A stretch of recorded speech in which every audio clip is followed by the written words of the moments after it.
Welcome to online study at the Asadeep International School, English Medium, Standard First। आज हम पढ़ेंगे विषय हिंदी, जिसमें आज हम पढ़ेंगे व्याकरण। व्याकरण का पाठ है 3, जिसका नाम है मात्राएं और संयुक्ताक्षर। स्वर के लिए जिस संकेत का प्रयोग किया जाता है उससे स्वर की मात्रा कहते हैं। कि स्वर के लिए जिस संकेत का प्रयोग किया जाता है उससे हम मात्राएं कहते हैं। व्यंजन के साथ जब स्वर जुड़ता है तब स्वर का रूप बदल जाता है। व्यंजन के साथ जब स्वर का जुड़ जाता है तब स्वर का रूप बदल जाता है। यहाँ पे हमें एक चित्र दिखाई दे रहा है बच्चों, जिसमें चित्र किसका है तो के बालक का। तो ब प्लस आ प्लस ल प्लस क, पर हम इसको लिखेंगे कैसे? तो हम इसको लिखेंगे ब प्लस अ की मात्रा प्लस ल प्लस क। आ की जगह हम क्या लिखेंगे? आ की मात्रा। तो हम इसको कैसे लिखेंगे? बालक, ब के साथ आ की मात्रा और लक। अब देखो ये हमारा दूसरा चित्र है। तो क प्लस ए प्लस ल प्लस आ। तो यहाँ पे ए और आ की मात्रा हम लिखेंगे। कैसे लिखेंगे? तो देखिए बच्चों, क प्लस ए की मात्रा प्लस ल प्लस आ की मात्रा। तो हम इसको कैसे लिखेंगे? तो केला। स्वरों के लिए हम किस किस संकेतों अर्थात मात्राओं का सहारा लेते हैं? स्वरों के लिए हम किस किस मात्रा यानी संकेतों का सहारा लेते हैं? आपने देखा कि अ की कोई मात्रा नहीं होती, अ है उसकी कोई मात्रा नहीं होती है। मात्राएं आ से शुरू होती है। देखो बच्चों, अ की कोई मात्रा नहीं है। आ की मात्रा, फिर ई की मात्रा, फिर बड़े ई की मात्रा, फिर उ की मात्रा, फिर बड़े उ की मात्रा, रू की मात्रा, ए की मात्रा, बड़े ए की मात्रा, ओ की मात्रा और बड़े ओ की मात्रा। तो देखो बच्चों, यहाँ पे अ की कोई मात्रा नहीं होती और आ से लेकर ओ तक की जो भी मात्रा यानी मात्राओं के संकेत है वो यहाँ पे हमें दिखाई दे रहे हैं। तो आप सबको अब पता चल गया होगा कि स्वर की मात्राएं कौन सी होती है और स्वर का रूप कैसे बदलता है। देखो बच्चों, आ की मात्रा ऐसी होती है जो व्यंजन के बाद लिखी जाती है, जैसे कि गाय। तो आपने देखा कि ग के बाद आ की मात्रा लिखी हुई है। दूसरा है ई की मात्रा। तो ई की मात्रा ऐसी होती है जो व्यंजन के पहले लिखी जाती है, जैसे कि बील, ब से पहले ई की मात्रा लिखी गई है।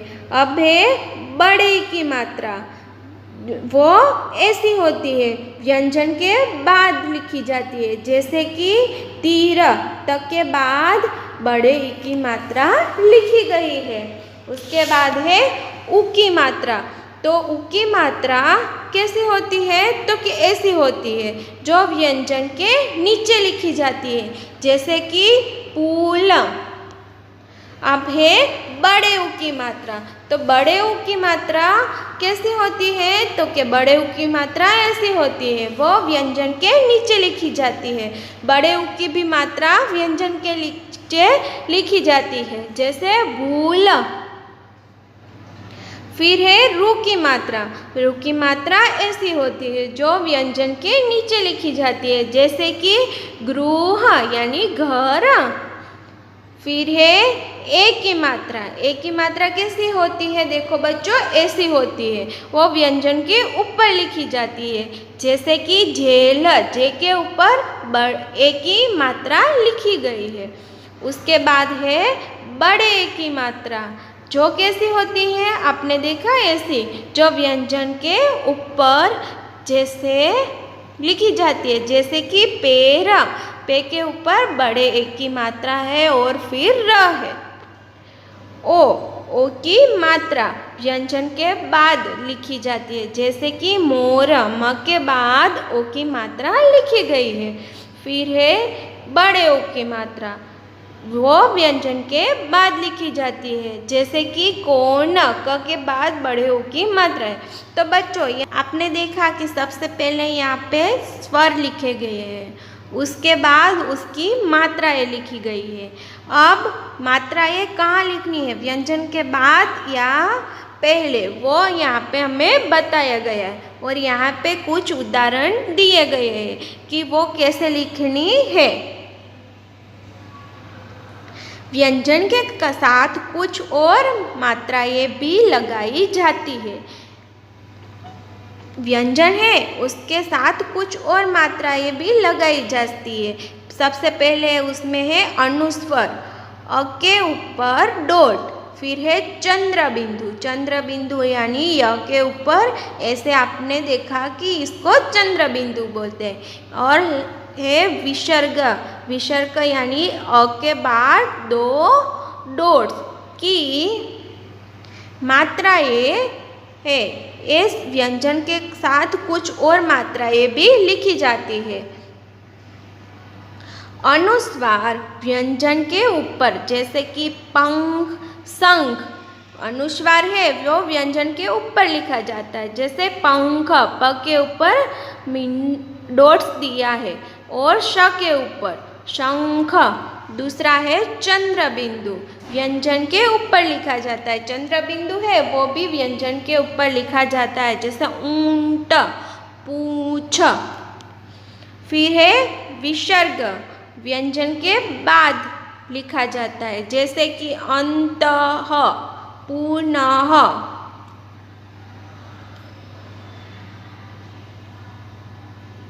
संयुक्ताक्षर, जब दो व्यंजन जुड़ते हैं तो पहले व्यंजन का रूप बदल जाता है।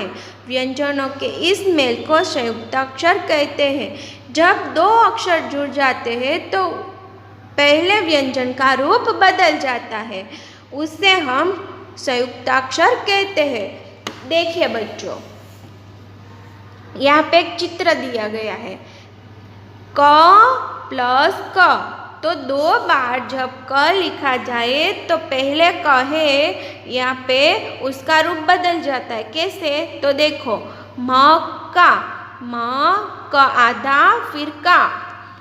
तो आपने देखा कि पहले क का रूप बदल गया है। ये देखो दूसरा चित्र, जिसमें है च प्लस च।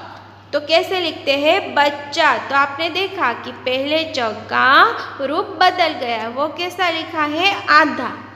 अब यहाँ पे देखो, पुष्प प्लस स प्लस श, तो पुष्प। तो पहले स का रूप बदल गया है। अब ये देखो, ध प्लस व, तो ध का रूप यहाँ पे बदल जाएगा। देखो ध्वज, ध कैसा हुआ? आधा, ध्वज। थैंक यू बच्चों।